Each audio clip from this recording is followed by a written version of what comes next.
vote? And I'll take no questions about that. So thank you for coming. And I really look forward to this. I kind of feel a point of personal privilege to be able to get together with the four corners of the office and just say, first of all, how privileged I feel to be part of this office and to know you and to know the work that you do. And I think that you probably feel it too, how the work you do allows you to be in touch with people that you would never meet, allows you to empathize and sympathize with people who carry such a burden of being involuntarily involved in the criminal justice system, or the clients that you serve, or the people that you help every day. It's an immense privilege to do this kind of work, and so this gathering allows me to at least say what I hope you're thinking as well, is that we're really lucky to be able to do this kind of work. And I see us maturing as an institution too, that we're a strong group of diverse and talented people who are really starting to come into our own.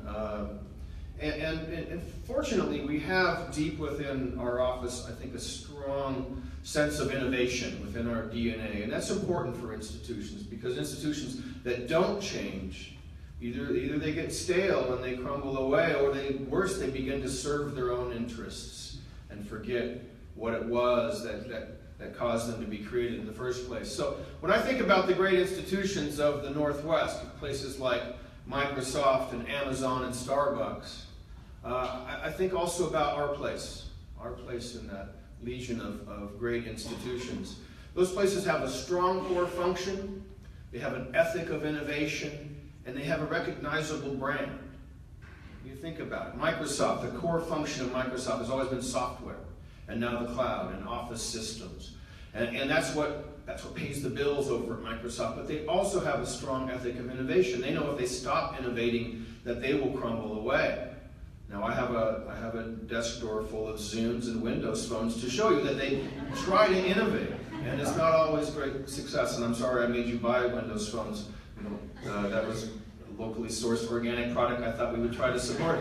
They gave up on it, so we can give up on it. But they're not done innovating, and they never will be, because they have to continue. You think about Amazon. There was a company formed with no product at all. Their product was getting stuff to you. You click it, it comes to your doorstep. And that continues to be their core function, and they continue to innovate and do it well, and soon I guess we'll have drones full of cardboard boxes dropping things off at our doorsteps, and that'll be exciting. But they continue to innovate in the home as well with their Fire TV, and my new buddy, my new friend at home, Alexa. If you've got an Alexa, she rocks out with me. She'll tell me a joke. Have you done that? Alexa, tell me a joke. Some of the worst jokes ever, but she's still your friend, and she's from Amazon. And Starbucks, I think of Starbucks, and their core function was to get us hooked on coffee and then jack up the price, like all good drug dealers. They did that very well. But their innovation, and the stores don't change. The stores don't stay the same. They change all the time. And no matter what store you go into on any continent on Earth, all of a sudden it's the same environment, the same experience. So that's kind of their magic as well. When I think about the state of our office, I think that we too can be one of those great Northwest corporations. First of all, we have a very strong mission, a very strong core function. Our mission is to do justice. And in the criminal division, job one will always be public safety. We convict people of violent crimes, people who murder, rape, rob the weak and the vulnerable. We incapacitate them for as long as we can for public safety and for justice. We also hold accountable thieves who break into our homes and steal our cars, con artists who cheat and steal. We take tough cases to trial against a well-resourced adversary so that every fight is a fair fight. And we win when justice is done. That's our core function. We do it very well. We do it in accord with all constitutional promises and standards. We seek sentences that are fair and protect the public.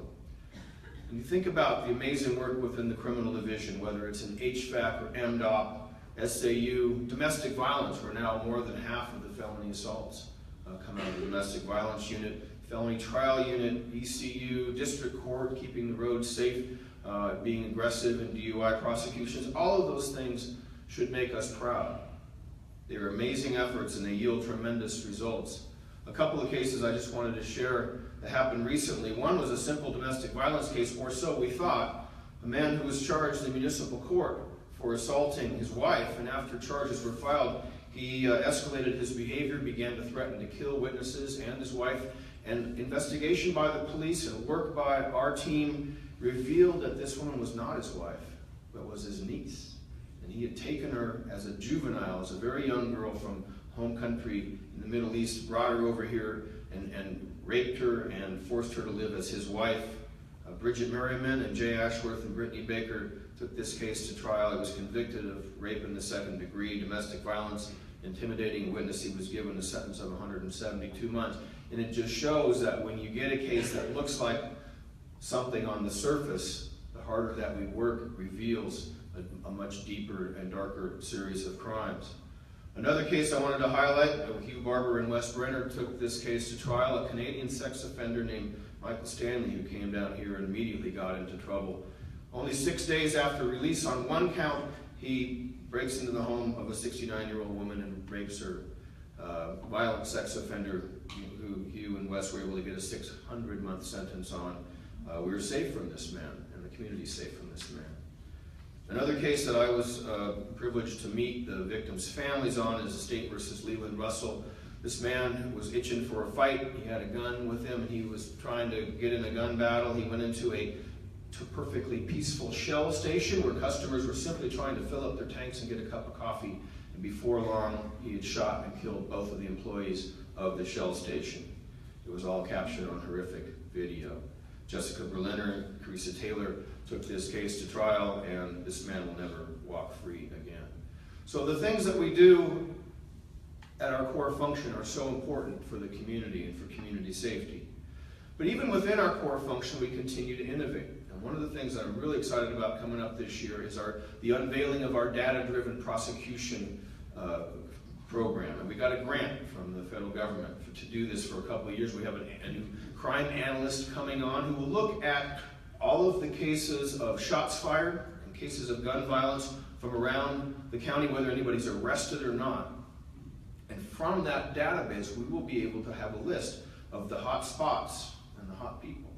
Most violent places, cars associated with them, people who are associated either as victims or as suspects, because we know if you've been shot once, the chance of getting shot again about 30 times higher than if you've never been shot. And people who get shot are often also shooters. So we will be able to have a list of the hot spots and the hot people. And Carissa Taylor, Dan Carew, David Baker, Jeff Baird, Aaron Ehlert, Mark Larson, so many others got into this idea after hearing about what they were doing in Manhattan. And the Manhattan DA's office has done this data-driven prosecution for a number of years, and they've driven the homicide rate in Manhattan down to historically low levels. And we think we can do the same here.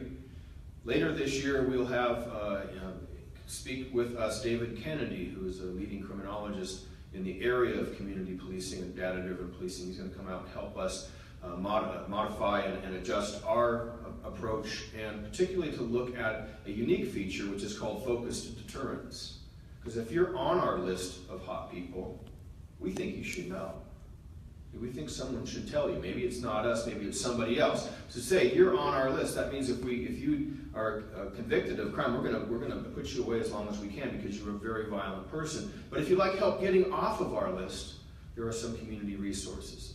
It's a exciting thing that's consistent with a community policing approach, and David Kennedy is the nation's leading proponent of it. I'm excited about the innovations that we're doing that Val Ritchie is driving within SAU, within the sexual exploitation of women arena, and Val shared with me today this month's GQ. I'm sure some of you, Kevin, you probably get that, right? Some of you get that at home or at least online, but you should try to find it. We can share it with you. It's an amazing story about a program that Val has been instrumental in helping men realize their role and their responsibility for the sexual exploitation of girls and women. And it has really changed our practice, and it's put us on the map to recognize that the harm caused in prostitution is harm caused by the demand. And we have to approach the demand in order to relieve the harm. We're also doing some amazing things with victim support this year, and I'm so excited about this. It's an innovation called Project Safety, and it came out of some new money from the VOCA, with the Victims of Crime Act, which is federal money that comes to us. David Martin has been instrumental in working with civil legal aid groups, because we recognize that as much amazing work as we do with victims of crime, that we are here to usher them through the criminal justice system, and then we have to get on to the next case. Yet so often they're not ready to heal, they're not recovered yet, and the thing that can help them recover more than anything is to have a lawyer fighting for them for their civil rights. Whether it's landlord-tenant, whether it's employment, whether it's domestic, whether it's protection orders, all of the things that come with helping somebody fully recover as a crime victim can be done in association with a civil legal aid group. And so this group, there'll be 5 attorneys who will rotate between Kent and Seattle, and they will give priority attention to the crime victims who you encounter in the special assault unit or in the domestic violence unit. And we'll have people they call navigators who we can introduce our victims to, who will understand and will listen to their life story and find out what the legal issues are, and then get them civil legal aid. And it's an amazing thing. It's not being done anywhere that I know of. It's going to put us on the map, and it's really going to be amazing for the people we serve. We're also at the same time going to take this opportunity to create an actual child advocacy center that's separate and apart from the rest of the office. And Lisa Johnson has had this dream for many, many years to have a child advocacy center that we can point to as being, a model program. And I want to thank the people on the 4th floor, Kathleen O'Brien's group and the family support group, for being willing to get a little cozy, make a little space where we're going to have the offices for the Civil Legal Aid Project Safety Group and the Child Advocacy Center on the 4th floor. And that's something that we will have done in the first part of this year. While I'm talking about family support, there's another group that does a tremendous core function, but they also innovate. And they have done some amazing things working with parents, obligor parents, who are coming out of prison. And we used to give obligor parents just a big old check for child support arrears, and that told them 2 things: that they can't get a real job because all their money will be garnished, and they shouldn't have any contact with their family because they're deadbeat parents, deadbeat dads. And we know that one of the things that leads to successful transition from prison to the community is a good job and family support. So we were doing something that made it more difficult for people to transition.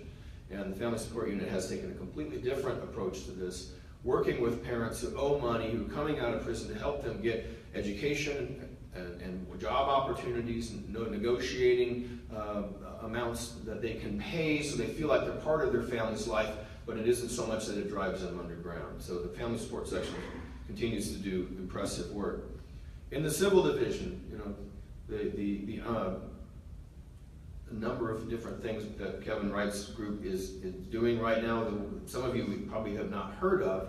One is that one of the things that the county government has done this year to help reduce the budget cuts that we take annually is to aggressively go after franchise fees from the utilities that are on our right-of-way. It's a new idea. It requires aggressive lawyering and no pressure, Kevin, but the county budget requires you to be successful.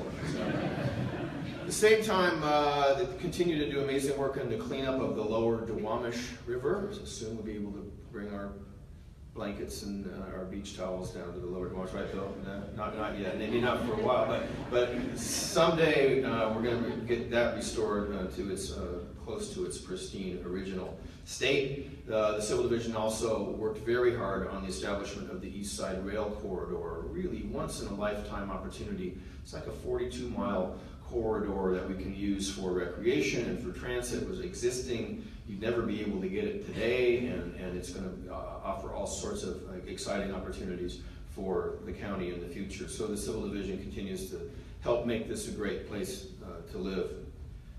But when I think about some of the other things that we're doing, our excellence in prosecuting violent crimes, it also helps us contrast some of those cases that come to us as a result of failures of other systems or of complicated social problems, people who are addicted to drugs or mentally ill and certainly developing teenage brains in juvenile court. As we see these cases come to us for solutions, we are working hard to make sure that the only solution that we have isn't just the courtroom, that we also have solutions that lie in the community, that we can help work together with the community to solve some of these issues.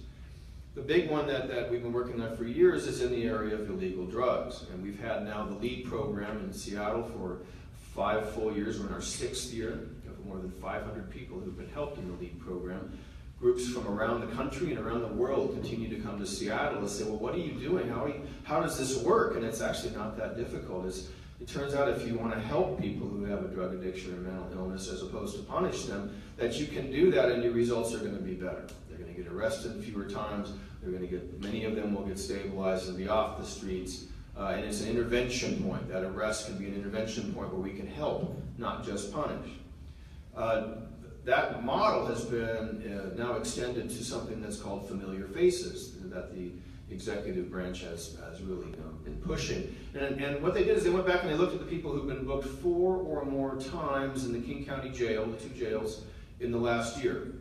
So if you've been booked 4 or more times in jail in the last 12 months, you've got some issues. And it's an expensive place for us to put you, and it's not particularly helpful. If we keep letting people out so they can get arrested again, then it's obviously not one of those super violent crimes where we're putting people away for years and years. But it's something that says we've got some issues, and this is a very expensive and not particularly effective way to deal with people who are frequent visitors to our jail and also to our hospital emergency rooms. And so the people in the executive's office were familiar with what Natalie Walden-Anderson was doing in the LEAD program, and they approached me and said, we think this is really important to have a deputy prosecutor who can help us untangle some of the legal entanglements that people find themselves in and clear the legal health so that then you can work on the medical issues and the treatment issues. And they said, could you clone Natalie? And I said, I don't think that's ethical. But we could replicate that. You could pay for Natalie's someone to do that kind of work. And so they're helping us, and Stephanie Brennan has stepped into that very complicated work, working with some of the really marginalized people in our community who for decades have been addicted and mentally ill and have just been cycled through the system. And so the Familiar Faces group came up with a cohort of 60 people, and we're reaching out to those 60 people to say, we noticed that you've been in our jail quite a few times. Is there something that we can do to help you from keep from coming back? And that's groundbreaking stuff. Again, not being done anywhere else in America, but right here. So, when I look at what we've done with drugs over the last years, the drug courts, which we've had for more than 20 years, and the expedited policy for drug possession cases to treat them as misdemeanors and not felonies, which we've had since 2008, that and LEAD and other things that we're doing here in King County have really been the driving force behind the Washington State success story in drugs, which is that in 1993, 1 out of 4 prison inmates used to be there for a drug offense, 1 out of 4. And today it's less than 8%, it's about 7%. Because we're finding other things that are more useful to do than to send drug offenders to prison. Now, if you bring in a whole bunch of drugs and you're going to profit off it, we'll find a prison cell for you. But if you're addicted and selling a tiny amount so that you can get your fix for that day, we're going to find something better to do than put you in prison. And so we went from 26% to 7%. Now, that's a great success story, but the story also has to be told that our prisons in Washington State are 100% full. We're at 100+% capacity. Nobody in the legislature is talking about building the next $250 million prison, which also costs $80 million a year to operate. So if we're going to not build a new one, then we're going to have to be additionally more careful about who goes to the expensive resource of prison. And it's got to be the violent people who threaten us, and we've got to find something more creative to do with people who are under the grips of mental illness and drug addiction. The county had an opioid task force in 2016. Mark Larson was our representative. And one of the many, there's a very comprehensive report, but the only thing that's getting very much attention, unfortunately, is the idea of having a supervised consumption site. So drug addicts can go to a place where they can get a clean needle, where there's a medical professional standing by with a can of naloxone in case they overdose. But more than that, the vision is that a connection is made. A connection is made by a trusted street outreach worker and medical professional and the user. Because they say, the opposite of addiction is not sobriety. The opposite of addiction is connection. Because if you've been a drug addict, you've soon burned all your bridges with your family and your friends, and you have no more positive connections. All you know are other drug users and drug dealers. And so the connection that they hope to establish at these sites, it'll be, my vision is this will be another service that's available at public health clinics throughout the county. That connection will allow the introduction of discussions of things like, is it time to get on buprenorphine? Also known as Suboxone, which is the commercial name for it, but it's an opiate blocker.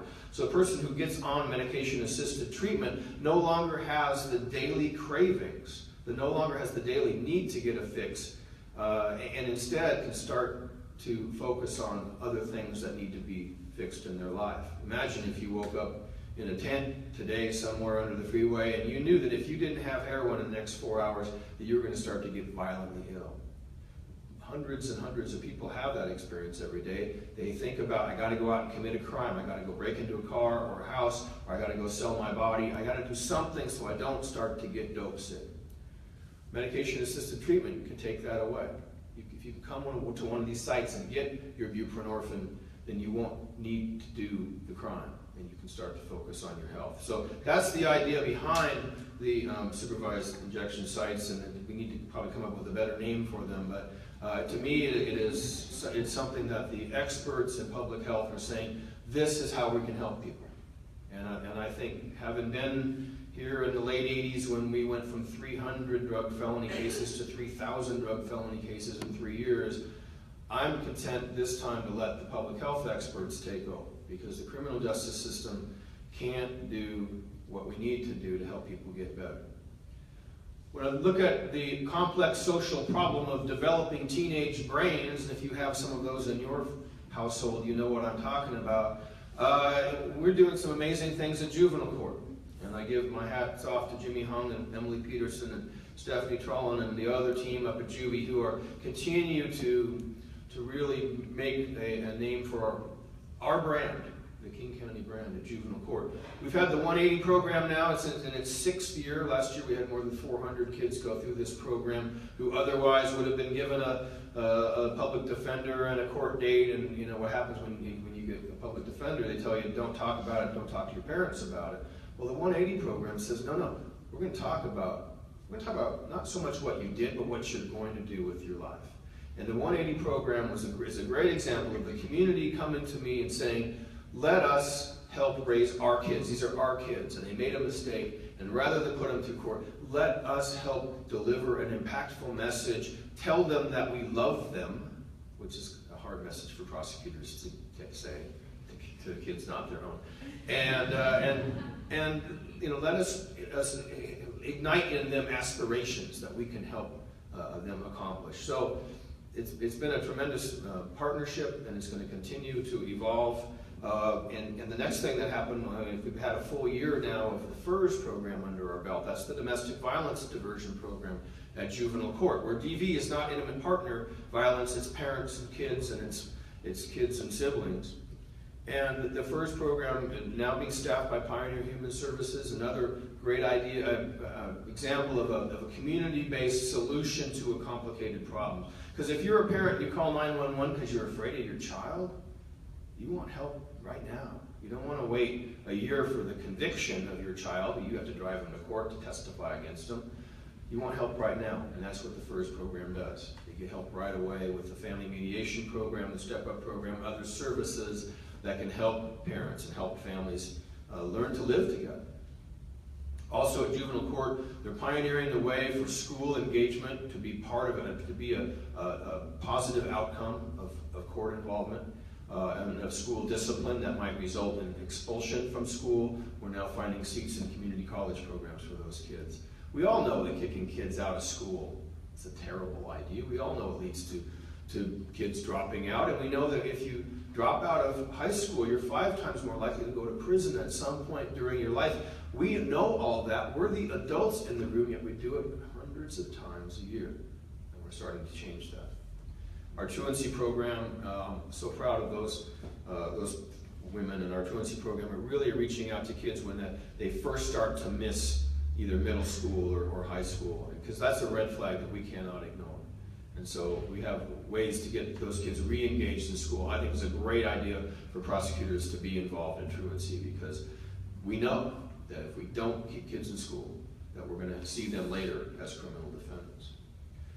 One of the things that the juvenile court has taught me is a little bit more about this concept of restorative justice. And I've never really understood what that means. It's a nice label, but I was invited to go through a peacemaking circle a couple of weeks ago, and I immediately regretted, when I started it, I regretted mocking it, because of course they burn sage and you pass a feather around, and it seems so silly until you did it, and then it was really cool, and it was empowering, and it was inclusive, and we had the opportunity as a small group to really share in a way that we just don't do anymore in our Twitter feed world. Classically, it's a 3-day program. This was a 1-day condensed program for those of us, me, who thought there's no way I can spend 3 days doing it. But it was a wonderful idea, a wonderful way to communicate, and it's a community solution. There's a movement in our community around peacemaking circles, and it's really, for me, it was a beautiful time out from the hectic world that we live in, to really just stop and to communicate with other human beings, and to really agree as a community about what our values were. And so we're going to offer this to people who are interested in it. Lisa Mannion's going to run this program this year. And so if you're interested in a 1-day peacemaking circle process, talk to Lisa, and we'll make sure everybody gets a chance at some point during this year to understand what it is. And the reason I think it's important that we understand what it is that the community is offering this as a solution in juvenile court for cases. And we had one case of a young man who had committed an armed robbery of a classmate, stole his tennis shoes with an air pistol at gunpoint. He was facing 2 years in JRA. And the community came to Jimmy and said, let us work with this young man. Family of immigrants, his mom's about to get evicted from public housing because we charged this kid with first-degree robbery, and a lot of other issues in the family. And Jimmy, to his credit, said, we'll continue the case, no promises, work your magic. And they did, and they spent the better part of the year doing multiple peacemaking circles with this family and this young man, and instead of being told he had the right to remain silent, he was told, you got to talk. You got to talk. What were you thinking? What were you doing? What did you think about the victim? What did you think about your mother? What did you think about the community? And all those conversations led to transformation in this young man's life, where he had a job, was doing much better in school, and the community came to us and said, we think he's ready.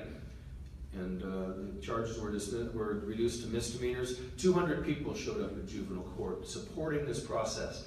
And he was given a probation and community service hours to help this peacemaking circle. So it's again, something where the community came up with this idea and said, let us help define accountability for young people struggling, making impulsive, stupid decisions. Rather than putting them in prison, let us work with them. And so there's a couple more cases in the pipeline.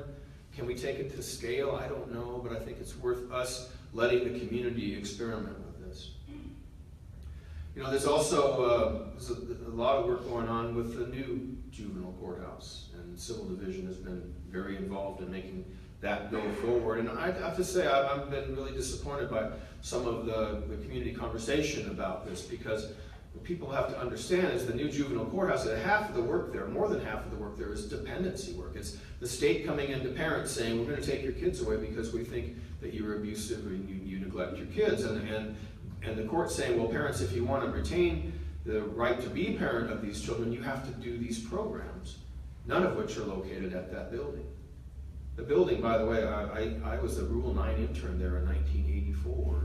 It's exactly the same, only much worse than it was then. And I think it sends a very strong message to the families and the children who come to that building, most of whom are poor and people of color. It sends a very strong message that we don't really care about you, because this is the crappy building that we make you come to, and there's nothing here that can help you. And the new building will have services on site. The new building will have more of these FERS-like respite centers that are not detention centers. We'll be able to do so much more there. Yet the focus has been from critics, well, you're locking kids up. Well, the average daily population in our juvenile court in King County, Washington, population 2.1 million people, is under 50. And there's no place in America that has that low of an ADP in a place that big. The judges would like to be able to release kids to supervision, but often kids charged with very serious crimes have nobody stepping up for them. And so the judges don't have any good options. So they have to keep kids who are charged with very serious, violent crimes in detention. And we always will have to. We used to have 150 kids in detention, now we have 50. So we're moving forward on this, and despite the criticism, and I think we have to listen to people who criticize us. It's sometimes not fun, but I think the protests they're symptomatic of deeper issues of mistrust. It's not just about this building. I think it's communities saying, hey, we've never been treated fairly by the police, by the criminal justice system. And there's obviously historical validity to that argument. So I think we have to stop and listen, even if the facts don't square. I mean, it's the same protests that we hear from Black Lives Matter. It's the protests we hear from Colin Kaepernick on his knee, and it's just, these are issues, these are people saying, hey, we're not being treated fairly, pay attention to us, and I think we should, I think we must. Because the biggest challenge for us in the criminal justice system, anywhere in America, and certainly here, is to build bonds of trust between the communities most impacted by crime and the system that is supposed to be here and help them.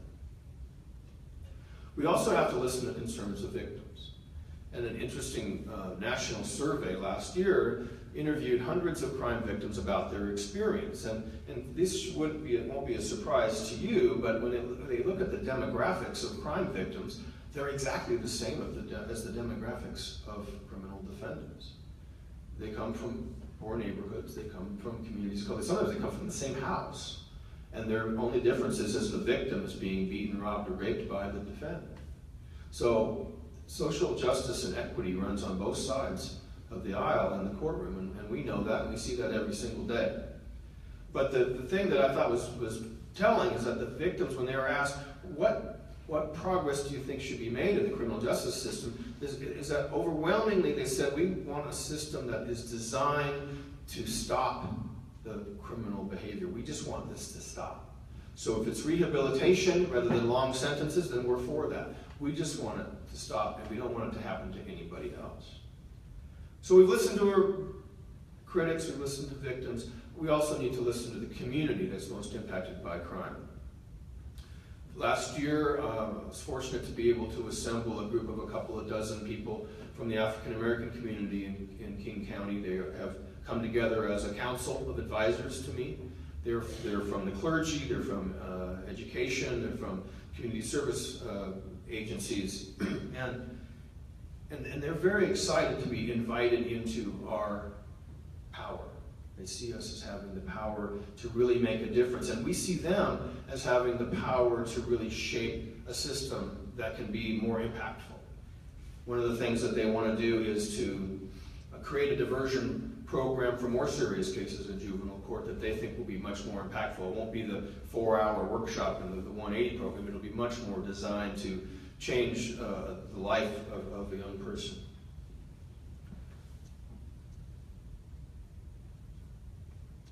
I'm also very excited this year that Stephen Thomas is going to assume the role of Director of Community Justice Initiatives. He'll be working closely with the African American Council, with the community groups, our critics, victim groups, law enforcement groups, and you all to come up with great ideas, because as I look at the future for justice in our community, it really is about building bridges from the courthouse into communities that have felt like they've been disenfranchised, felt like we've never heard their pleas and we've never asked for their help.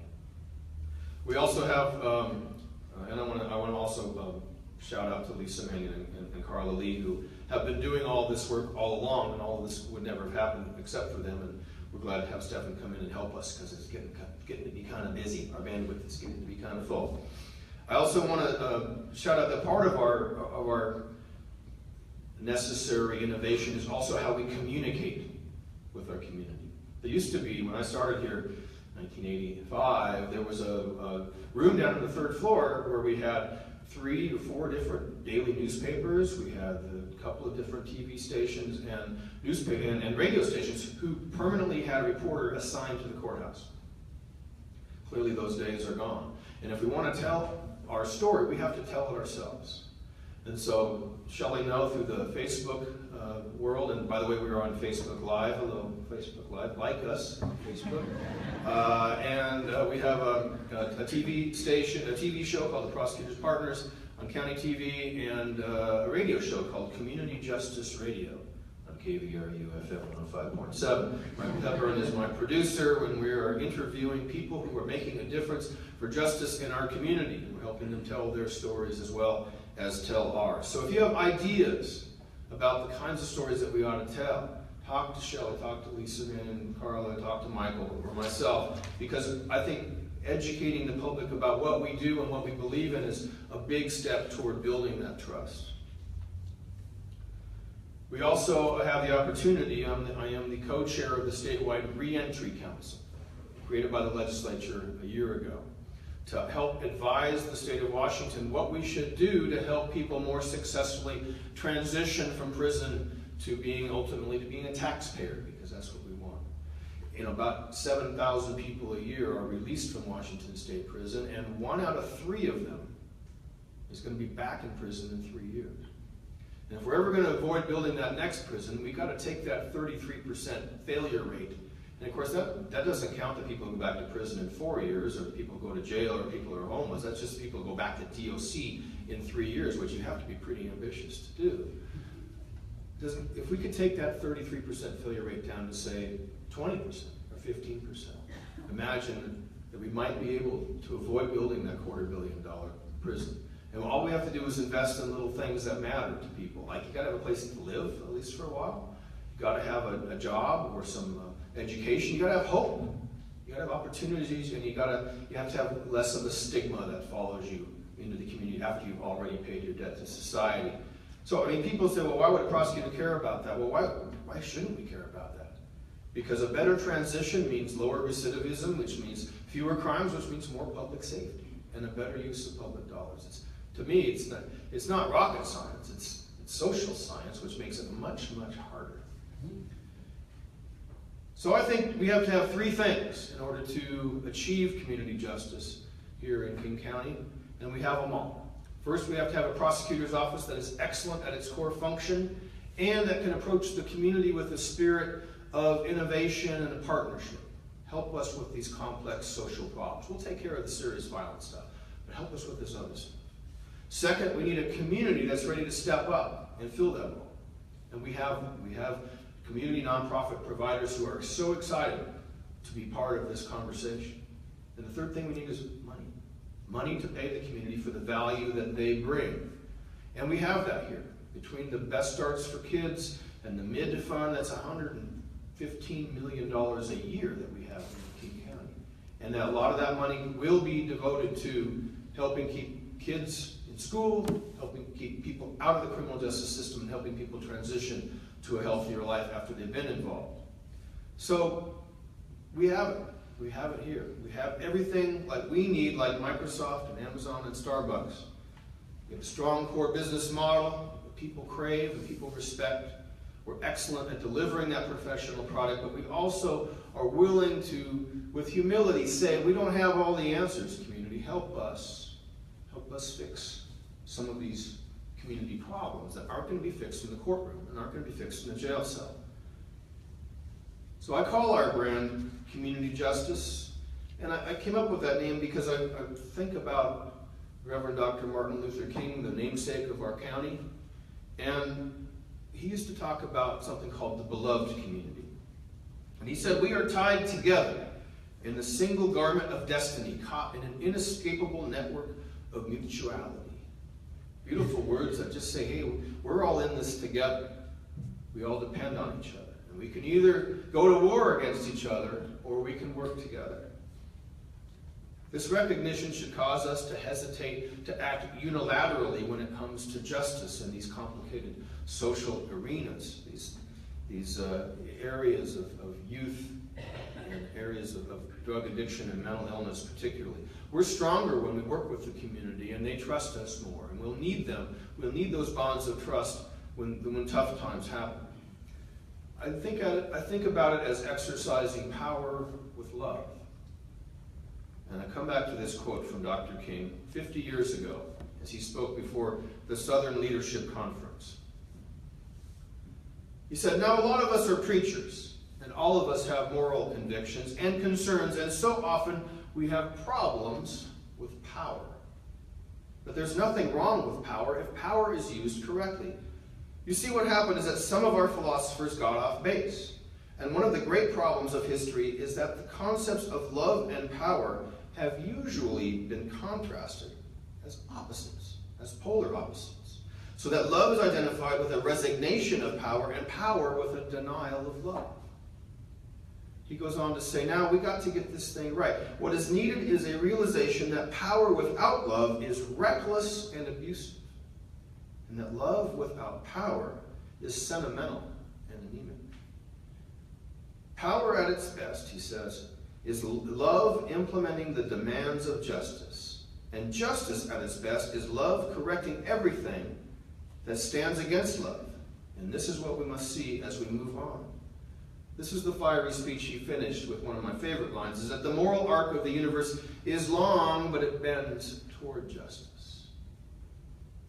You still see this today when people talk about social justice as somehow being the polar opposite of criminal justice. They don't have to be that at all. It can be community justice. It can be where we meet in the middle to do things for the benefit of our neighbors. Because you can't do justice to a community, you can only do justice with a community.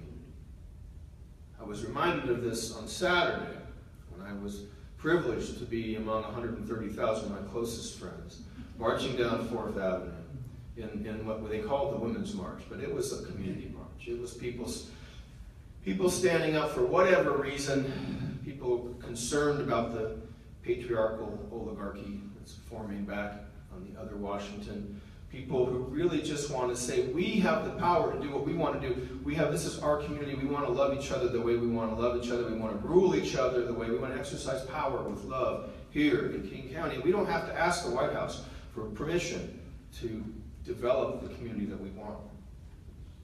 So I was very proud to be part of that group and proud of our neighbors.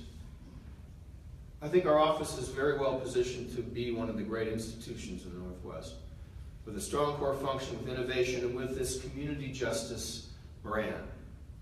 One of the things that I wanted to make sure that you left here with is what the well-dressed county employee is wearing these days, which is a reminder that our county is no longer named after the Alabama slaveholder named Rufus Duvain King, who was the vice president of Franklin Pierce for 6 months. Super inspirational guy. Instead, we are named after Dr. King. So I think he's not just a mascot. To me, when we develop this model of community justice, I think, what would Dr. King say? And is this a system that he would be proud of? And what can we do to make it better? So it's a privilege to lead you in this office. It's a privilege to do this kind of work and to work with each of you. Thank you very much.